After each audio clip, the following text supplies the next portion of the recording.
So the Keynesian period over. We finish with the Keynesian period. Okay. So there are two aspects of that. One is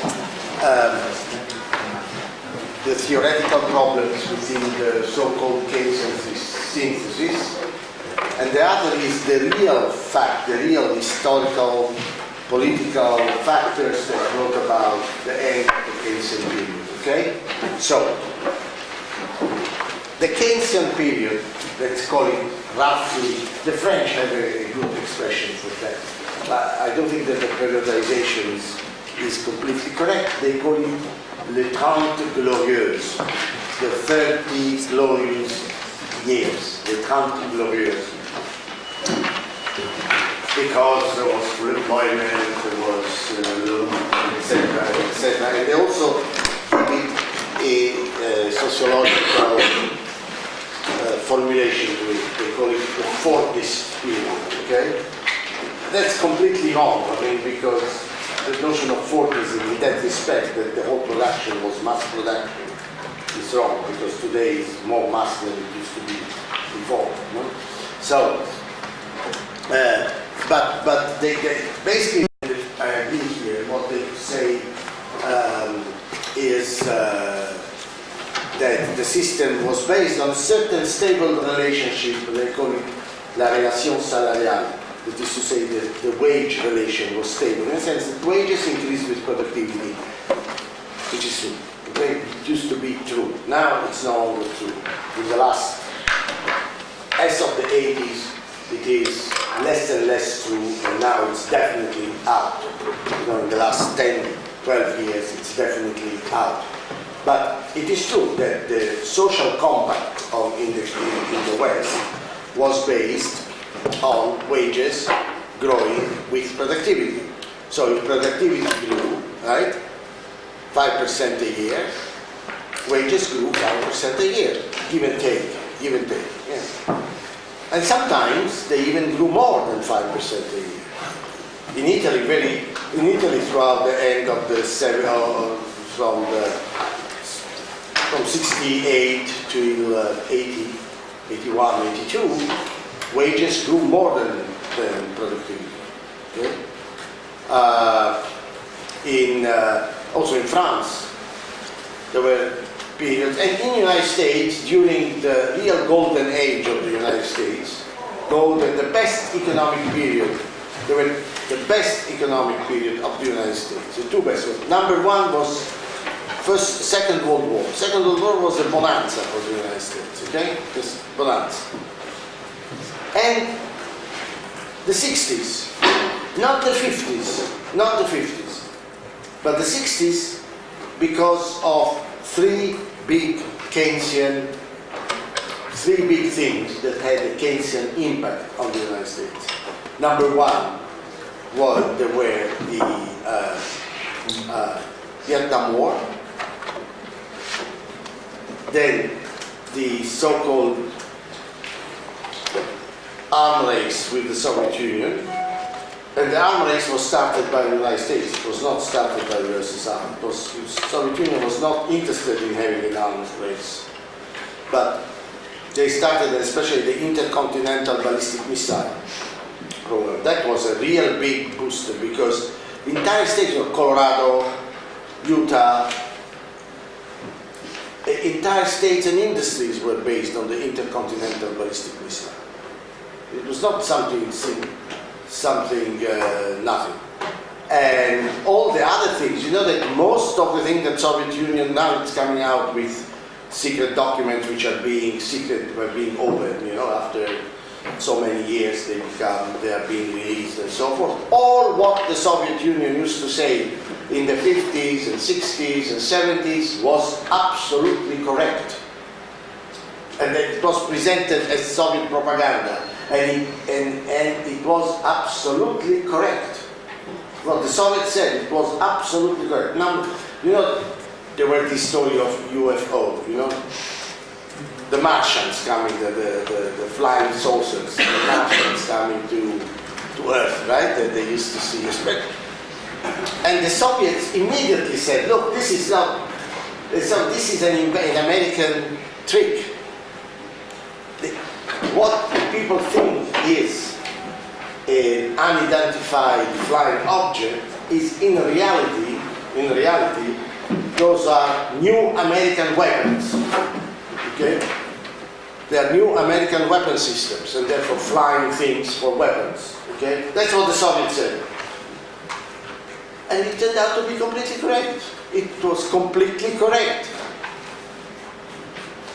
Do you understand what I mean? It was correct, because then when these documents were released, it was shown that the American used to camouflage all these things, and in fact they even decided to locate this new the testing ground and the testing area of this new weapon system in places where the population was very impressionable, like in Arizona, like that they believed in all sorts of things, okay? And they were very impressionable, so they would make the population believe that they were Martians, okay? That they were seeing unidentified flying objects. Instead, they were American weapon system.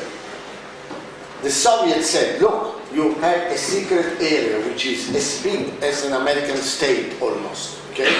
The Soviets said, in the 60s, said, you have a secret area in the United States where you conduct secret operations. And the Americans said, no, we don't have, this is all Soviet propaganda. They have secret, the Soviets did have secret areas in Siberia and so forth. That's true, they did. But the Soviets said, you have a secret area in the United States where you conduct advanced weapon systems. And the Americans said, it's everything, you can come here, you can go everywhere you like. You know, when we come, if we want to travel to the Soviet Union, you need visa for Moscow, visa for Minsk, visa for, visa were given by the places that you went to in the during Soviet times. So you could not just go to Moscow and then go to Gorky, which is today in Novgorod.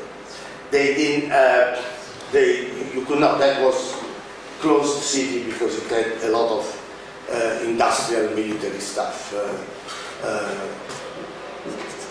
In the United States, you were landed in New York and you could go everywhere.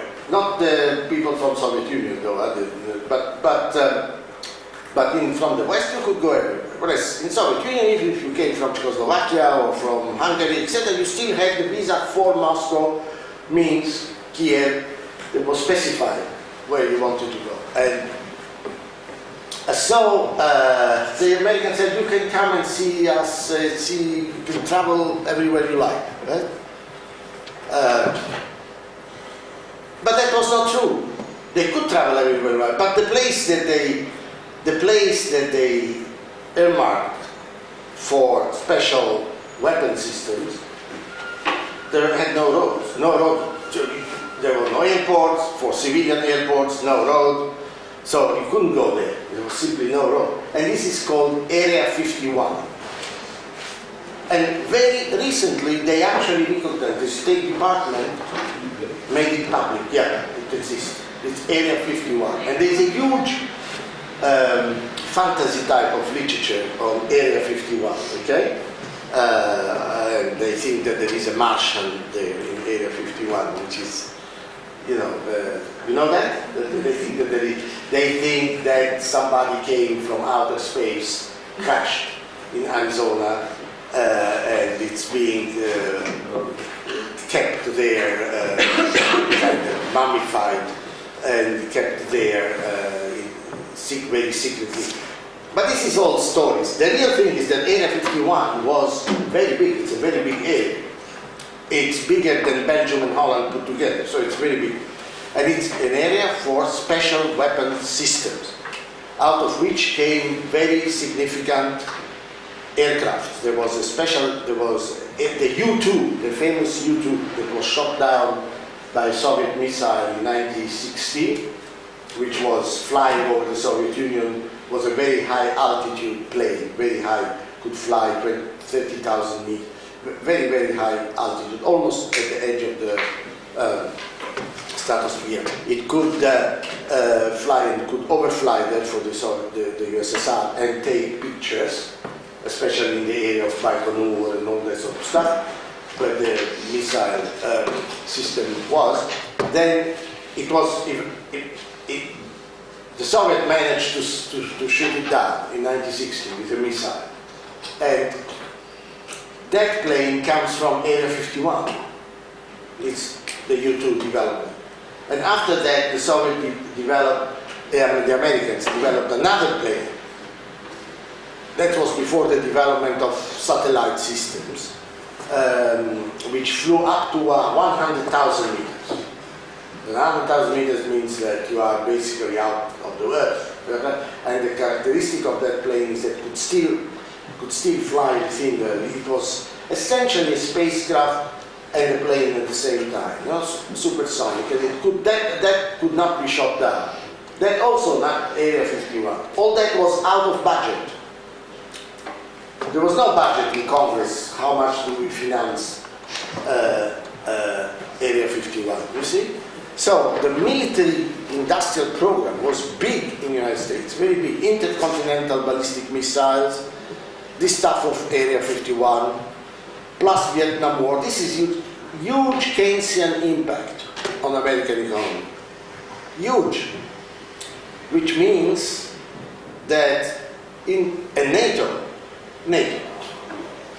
Okay, what is the tactical plane for NATO forces? I don't know if it's still operating, because everything has gone down the drain in Italy, so it may be that it's no longer functional, but there is a Fiat plane, okay, which is Fiat and which it's a joint venture, Fiat Switzerland, Macchi is called. And this is the tactical NATO plane. But who financed the NATO? Now NATO is financed also by Europeans. But throughout the 50s, all of NATO programs were financed by the United States. You follow me? All the NATO budget was United States. The Europeans gave very little to NATO budget. And yet, you cannot write the history of advanced technology sectors in Europe without NATO. It's impossible. All telecommunication, computerized systems, computer electronics, and aviation in particular, it's all connected to NATO. It's all connected to NATO. The development of France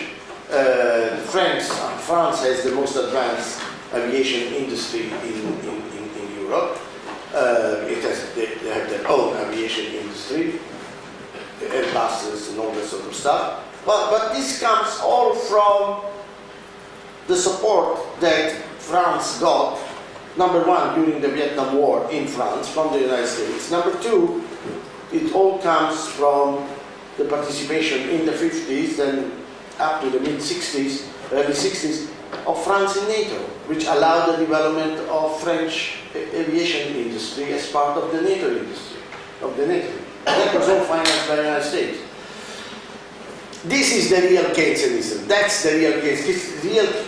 It's not the policy, the curves, ISLM, Modigliani, and Higgs, and this is the real Keynesianism. And this real Keynesianism finished by the late 60s till between the late 60s and the mid 70s.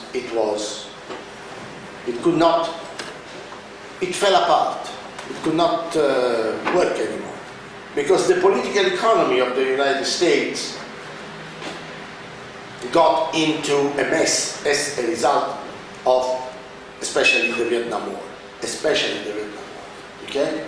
And also in connection to the situation in the Middle East.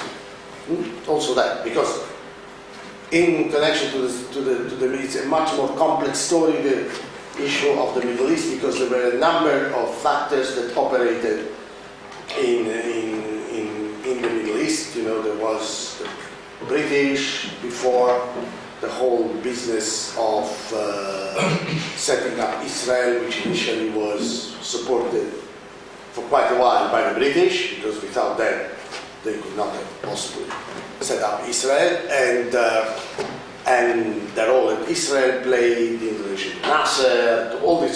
So it's much more complicated. But essentially, the whole military Keynesianism, which ruled the war, collapsed by the world after the Second World collapsed in the late 60s through the impact of the Vietnam War, I would say, and the inflationary pressure. Because in the Keynesian framework, there is, in the ISLM, Hicks, Modigliani, in this ideology, there is no much room for there is no much emphasis on how is the economy going to be managed in a Keynesian way if inflationary pressure develops. There is no such thing. Okay?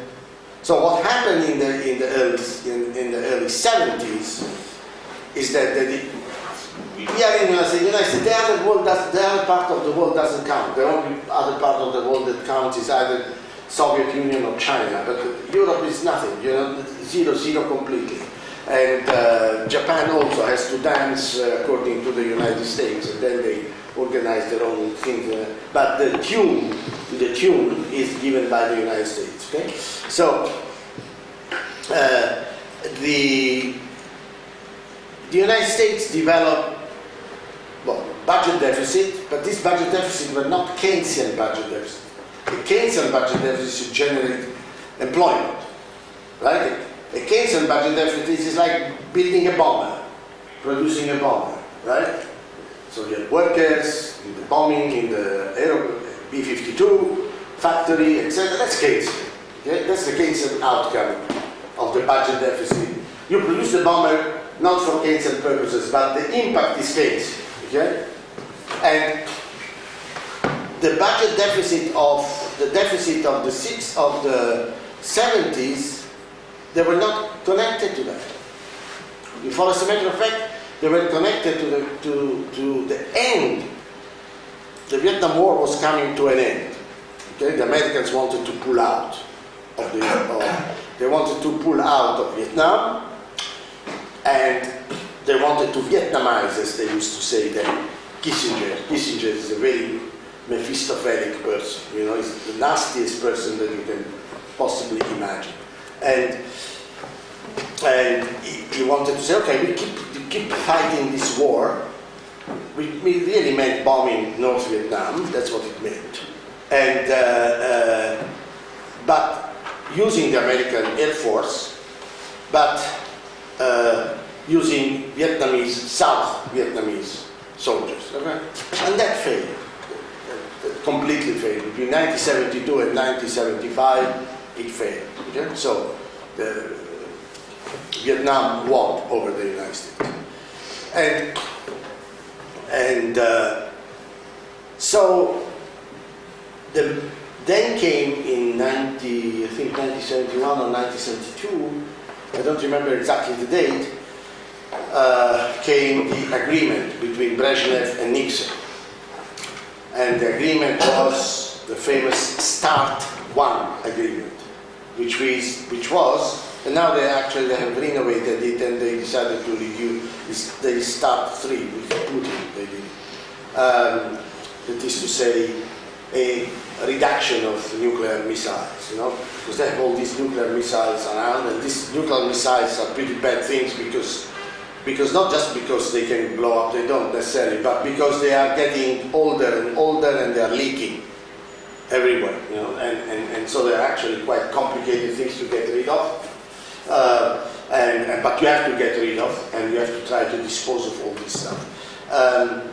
So the START 1 missile was, agreement was to limit the production of intercontinental ballistic missiles, to essentially freeze the production of intercontinental ballistic missiles.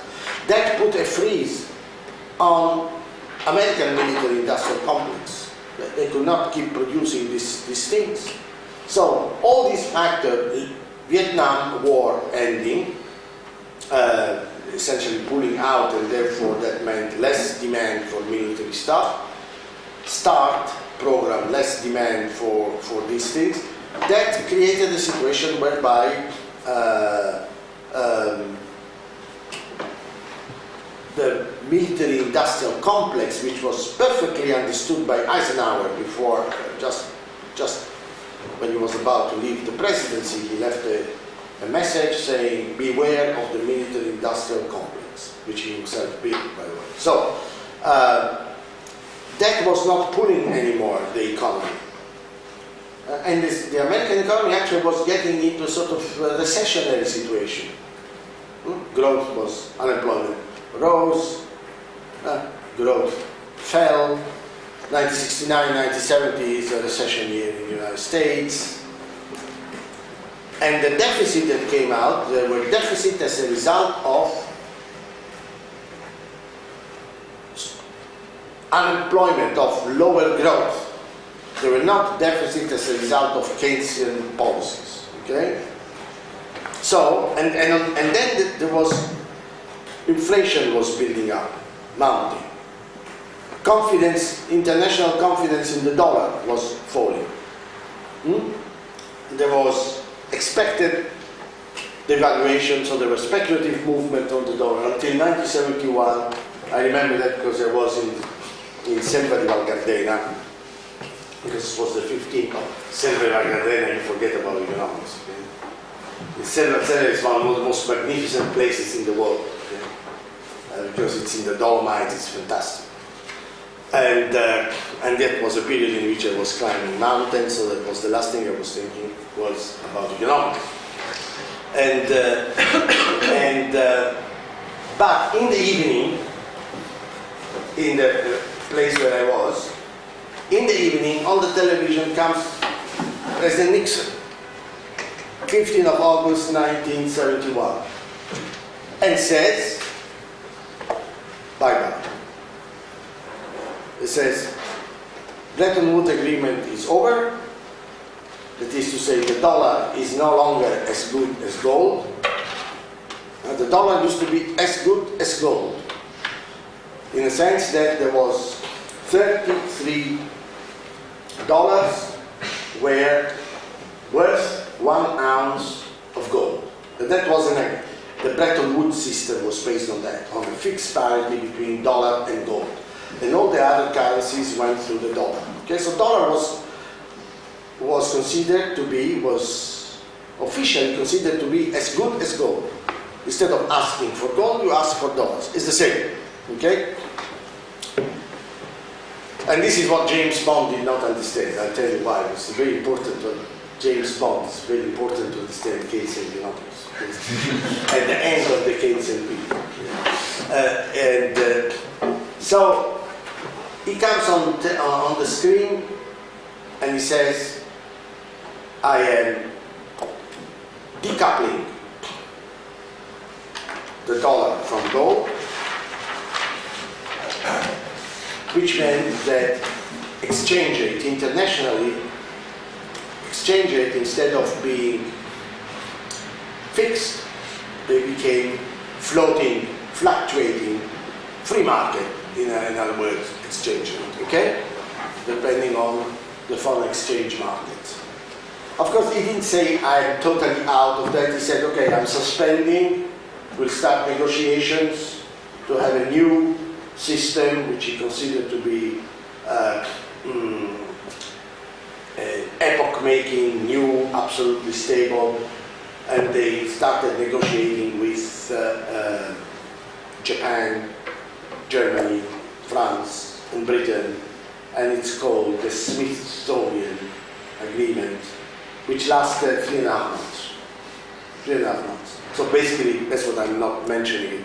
So basically, they didn't manage to bring back a different monetary system, and essentially you can say that since 1971, August 15, the dollar exchange rates in the world started to fluctuate until in the capitalist world. Latin America was never part of it, okay? Latin America was out, Africa was out, okay? The Eastern European countries did not have a sort of exchange rate system which was determined by the same criteria, so it was a different sort of story. Currencies, Eastern European ruble plus all the others were not convertible, therefore they were out. So essentially the Bretton Woods system was all of Western Europe plus Japan, plus Australia and Canada, and New Zealand. That was the Bretton Woods. See, that was the era that covered. But that was the essential feature of India was not part of it, the rupee was not part of it. But that was the essential, the capitalist world. Even today, with China and everything is made of these countries. Okay? So why do I say that James Bond was wrong? Because you have this movie Goldfinger. What happens in Goldfinger? Goldfinger, that's a fantastic movie because it's really Keynesian. There is no limit to spending. There is Ursula Andress coming out of the water. James Bond gets to the Caribbean, and then you see this Ursula Andress coming out of the water. So you can see plenty of money everywhere, spending, no limits to spending, and the whole issue is about Spectre trying to get to Fort Knox, right? To get the gold, because in Fort Knox was the gold that was supposed to cover all the dollars around the world. You know? So in principle, a central bank has the gold in 1966, between 65 and 66. A central bank would say to the American central banks of Banque de France, would say to the American central bank, give me, this is the bunch of dollars I have, put them in a bag, send them to you, give me gold. Because that was the agreement at Bretton Woods, that the dollars were convertible into gold. Okay? That's why they were as good as gold. And so Goldfinger manages, Spectre manages to get to Fort Knox, right? Remember that? Remember the movie? It's a crucial movie because without that you don't understand it. So you get to they get to Fort Knox, but James Bond, Sean Connery, who might become the first president of Scotland.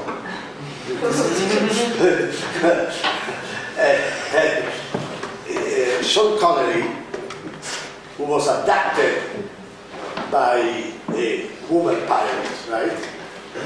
He was all tied up, but he's so seductive, he manages to seduce the woman that has abducted him, okay? Kidnapped him.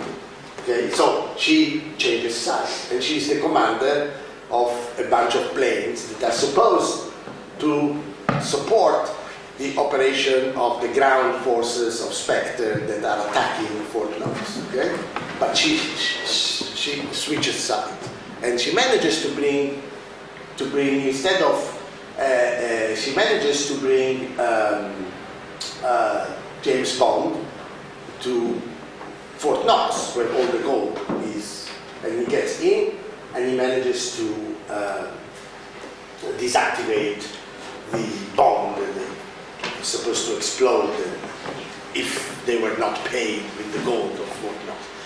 The mistake is that there was no gold. See, this movie is what, 67, 68, something like that, 68 or 69 even. Well, by then there was no gold.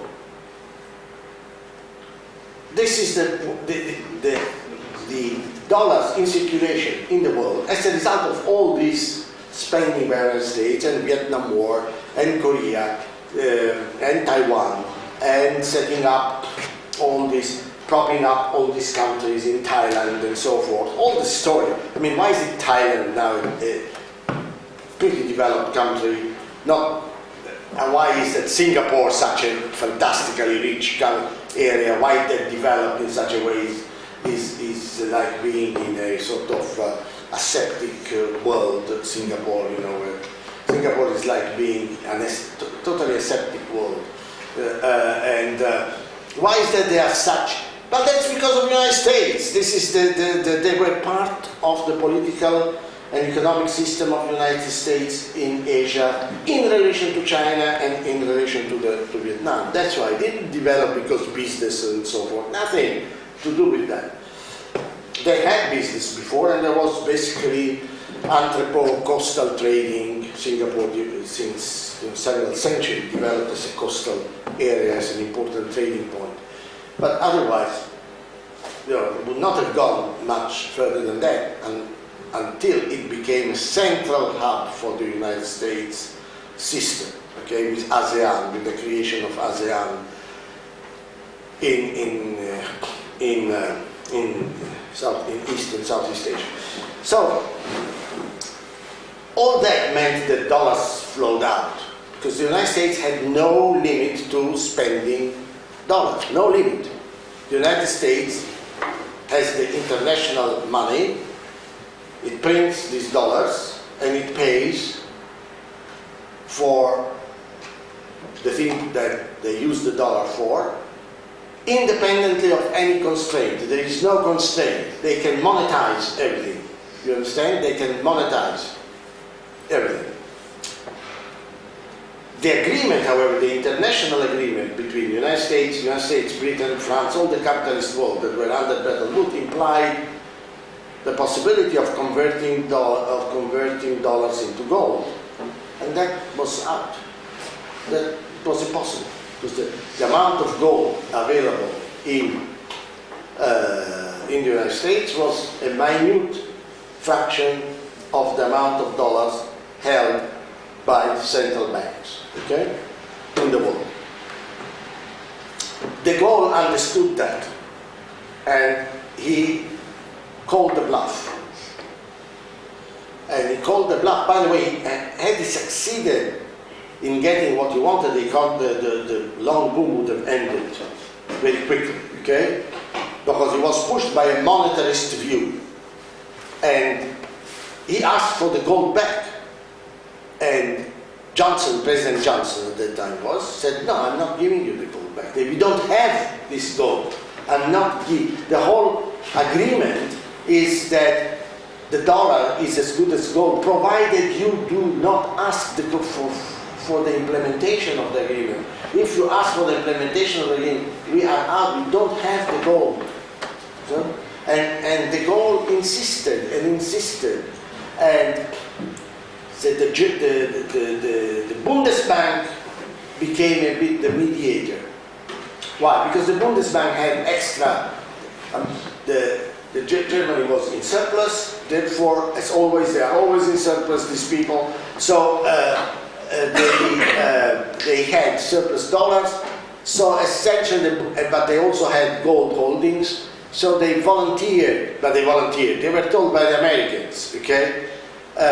They volunteered to offer some of their gold. Also, they did not have much freedom to speak. They were not allowed to speak. The Germans were not allowed to speak until 1991. They were not allowed. So, say they volunteered some gold. So 2 planes of gold came to Paris, essentially. That's it. And Johnson said, that's two planes, that's it, finished. I'm not giving you any more gold. And de Gaulle said, okay, that's fine. That's fine. But that's it, the bluff was called.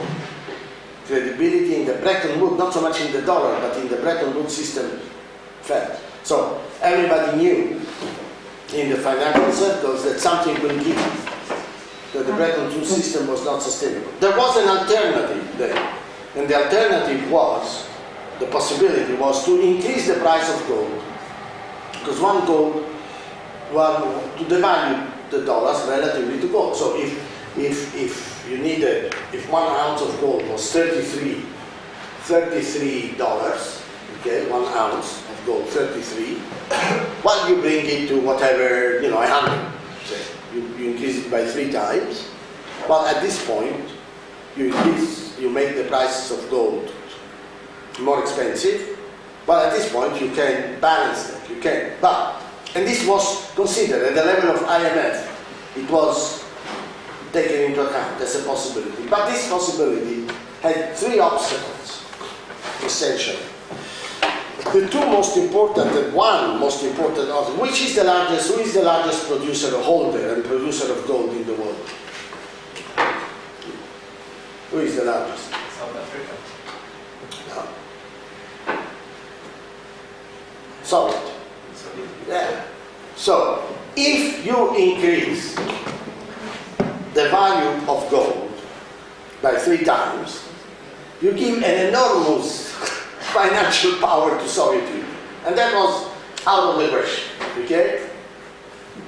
Because that's how Soviet Union managed its international trade with the West through gold. But they had plenty of gold. They are the largest gold producers in the world. Right?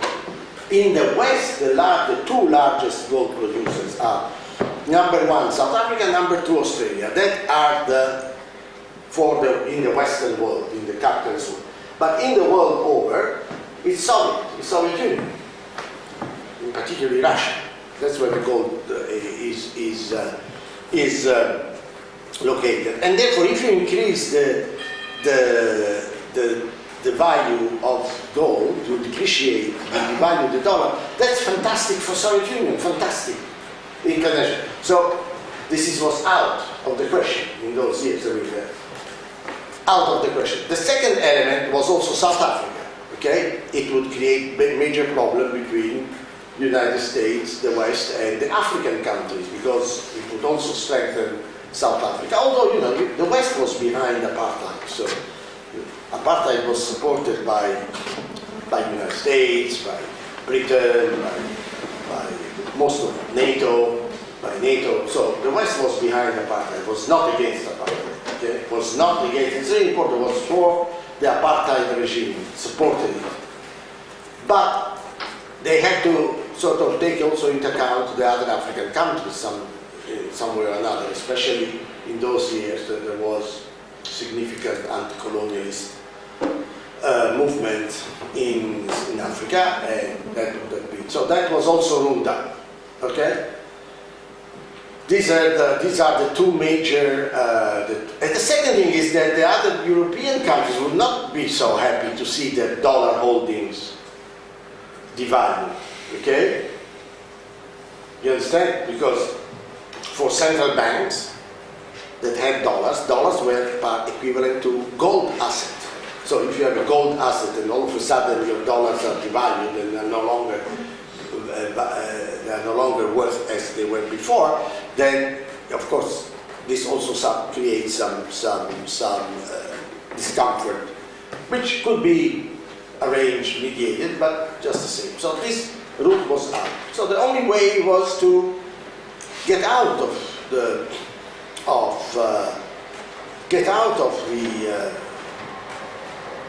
Bretton Woods system. And that put an end, that really created a situation whereby the previous system, let's call it de facto Keynesian, could no longer work. So what we had is a mixture of inflation, elements of recession, etc., and the budget deficit came out as not as an active element to sustain employment, but simply the result of the fact that expenditure could not be reduced as much as income was slowing down, and you have the situation which it's now common in Europe, right? I mean, if you reduce the level of activity, if national income falls, then you have deficit and debt because you have certain expenditure that have to keep going somehow or another, and so forth. And that was not included in the traditional Keynesian package. It was not part of that.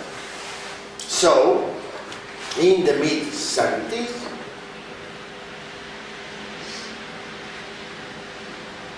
Milton Friedman came back. That's the 20%. So Milton Friedman came back. Chicago School, also as Krugman's puts it, freshwater economist. Because Krugman has this separation, between saltwater economists. Saltwater economists are Harvard, MIT, Yale, which is near the sea, Princeton, and so forth, near the So they have salt water. And freshwater,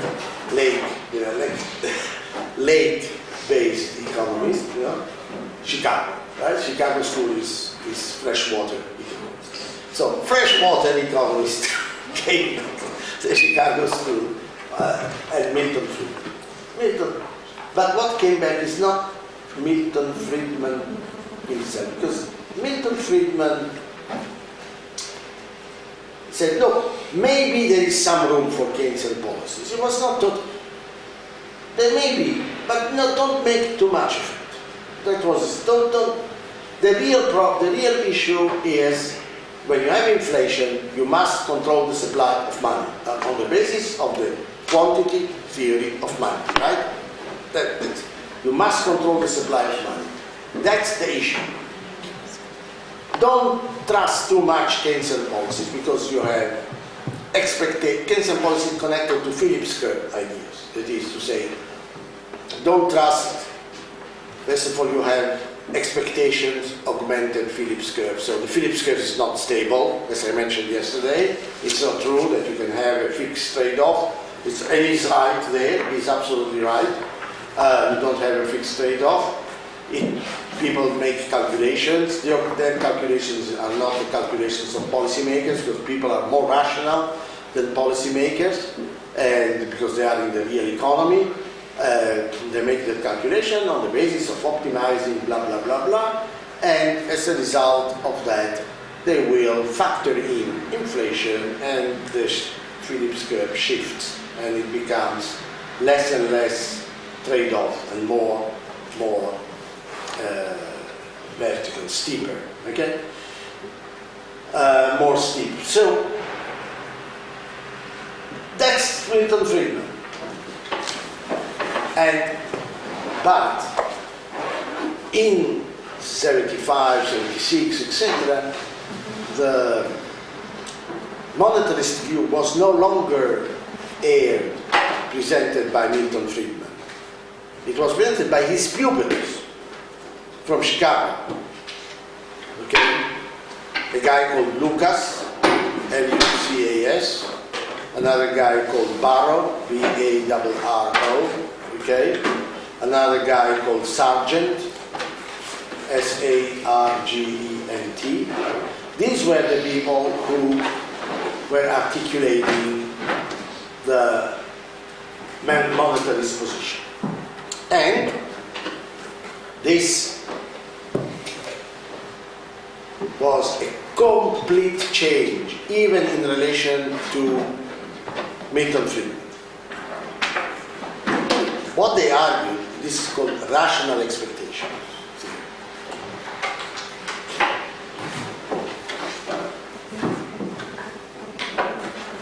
Rational expectation is, as such, is a quite simple thing. It was developed in the early 60s, not by monetarists, by two guys, one called Muth, M-U-T-H, another called Rappin, R-A-P-P-I-N-G, Rappin. Rappin then became a left-wing radical, actually. I met him. He was at Amherst, University of Massachusetts, Amherst. But these people, they simply wanted to develop a theory whereby, an approach whereby people try to use the information which is available to them as best as they can. That was the rational expectation, the initial. Was not connected to monetarism at all. It was a theory about how people use information and how they form, the logic of forming expectations on the basis of the information. That was the new Rappin approach. It was not particularly fixated on monetarism or whatever. But in the rational expectation approach of Lucas, Sargent, Wallace, and so forth, and Barrow, the real Chicago guys, it became rational expectation within a predetermined theoretical model, theoretical framework, predetermined. And the predetermined theoretical framework is general equilibrium theory. Okay? So, which is also implicit, actually not really implicit, but stated in Milton Friedman, because Milton Friedman said the outcomes in the real market, or he already said it in the 60s, in the 50s, the outcome in the real market for goods and services, the outcome is the result of the equations of general equilibrium theory. He says that, but he just states it. Okay? He just states it.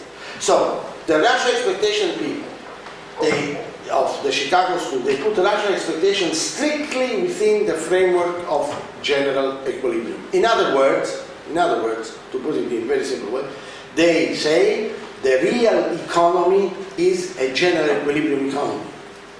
You understand that? So it's not like Walras, Pareto, etc., that for them was a theory about a system essentially which was never supposed to work in reality. It was a philosophical construction about an abstract economic, metaphysical, as a matter of fact, economic system. In the case of the people of rational expectation, general equilibrium is a real thing. Markets tend to general equilibrium. In reality, the United States is a general equilibrium economy. The world was the United States. The United States is a general equilibrium economy. Because it's big, because no one can really form a coalition, because it's a big economy, there is competition, etc., all this sort of stuff. Therefore, we can assume general equilibrium, we can take general equilibrium to be the representative theory of the US economy. Okay?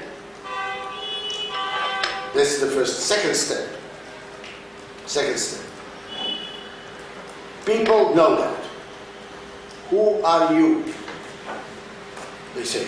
They look at, who are you? Because they actually said that. Even Milton Friedman said, do you think that because you are an economics professor you know more than the other economic agents, consumers, businessmen, business people? No, you don't. You know less, as a matter of fact. The people who are operating in the real economy know more, okay? And therefore, they have better information than you do as a professor. Therefore, they know that the economy, is a general equilibrium economy. Understand that? They know that the economy is a general equilibrium because they operate in the real world, and the American real world is based on competition, and therefore they know that it's a real. Therefore, their expectations are consistent. This is the point which becomes very important. Their expectations are consistent with their view of the economy. Okay? Which, I said, the view of the economy is that the economy is a rational, is a general equilibrium economy. Now, they say,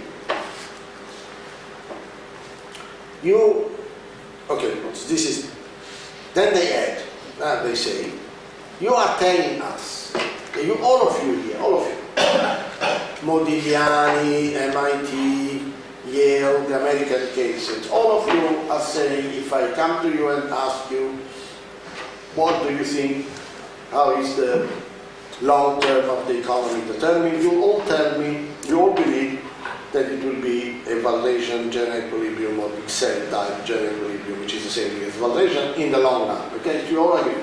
But you are telling me that in the short run we have some problems.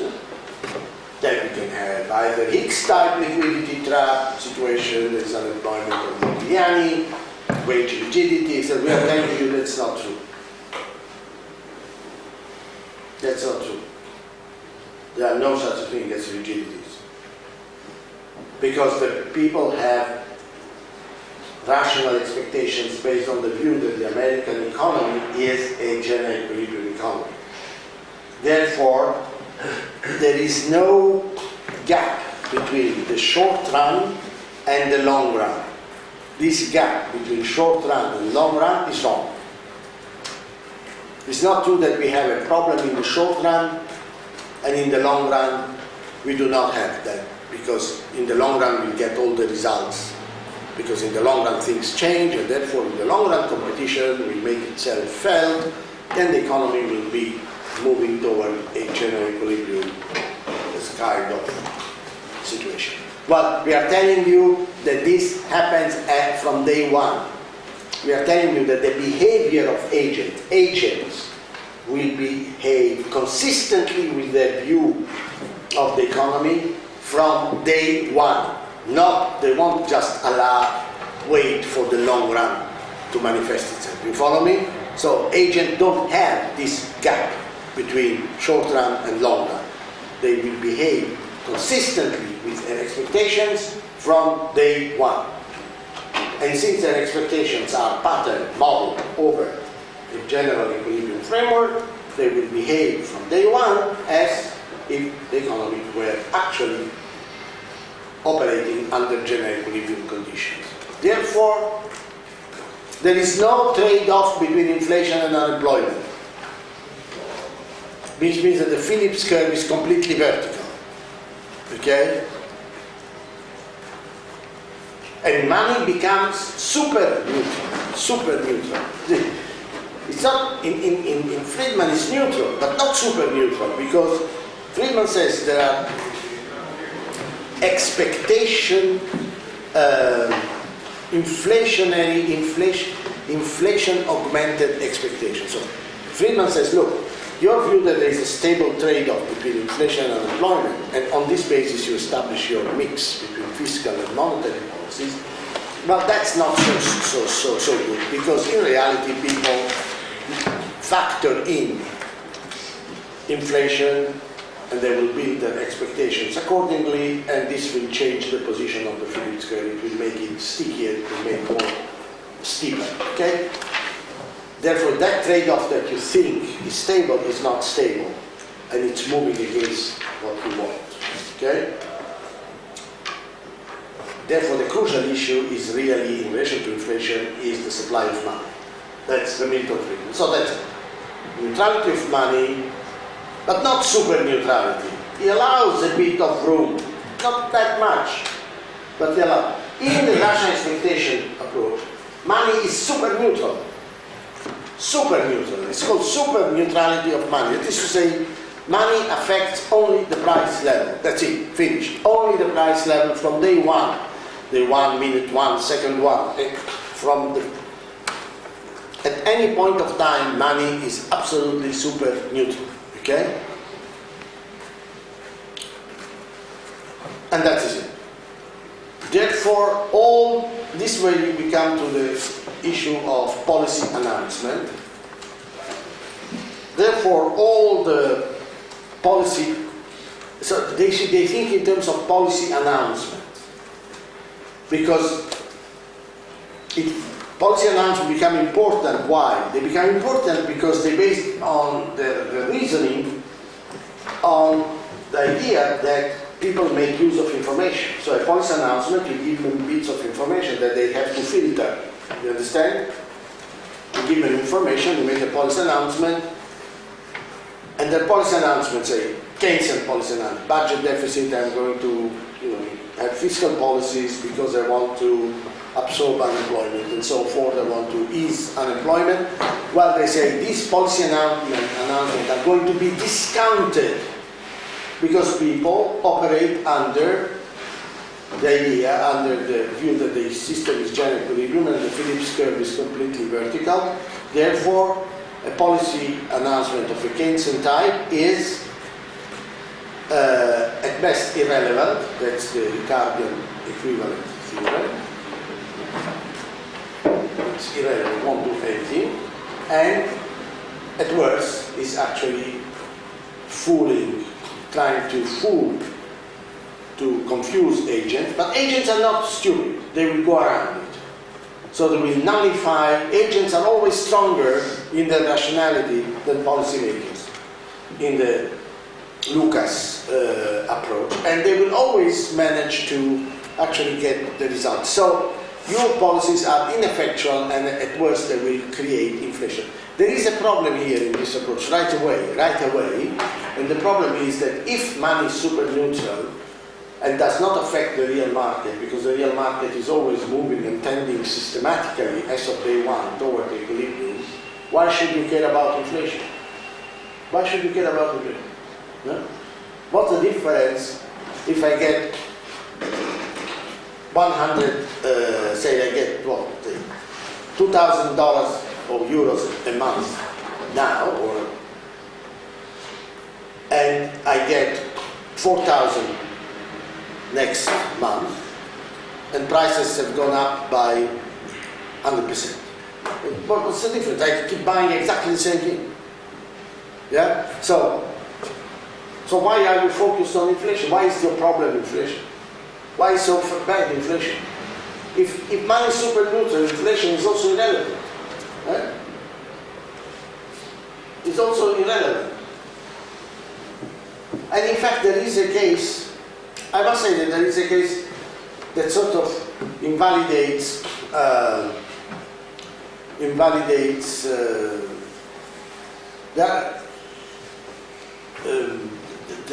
rational expectation view, the rational expectation concern with inflation, because if you index everything automatically,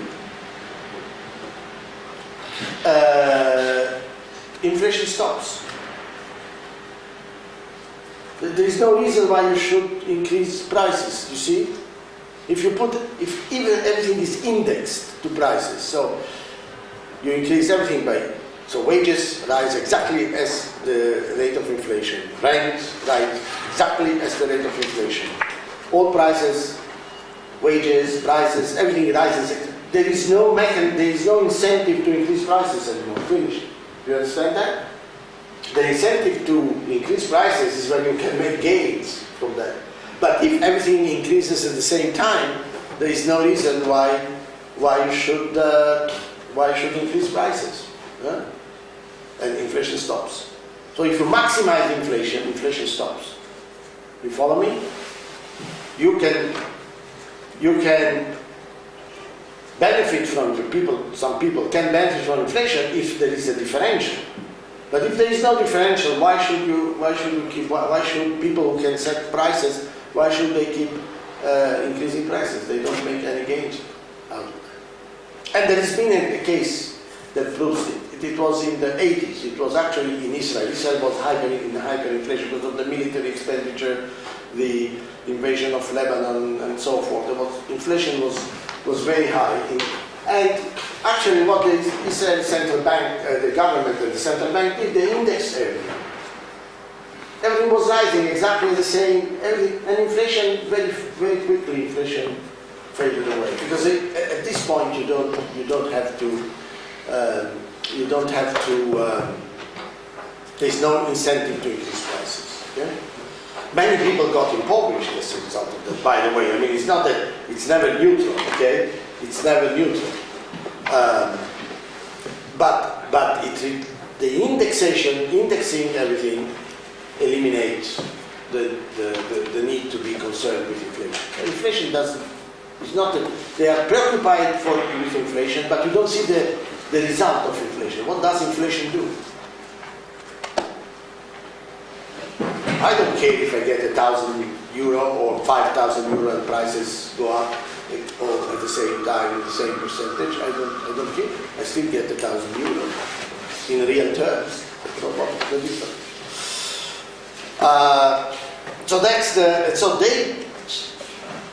Their view is important because it created the framework to eliminate Keynesian policies. Okay, we'll have a break here and then I'll show you how they collapsed.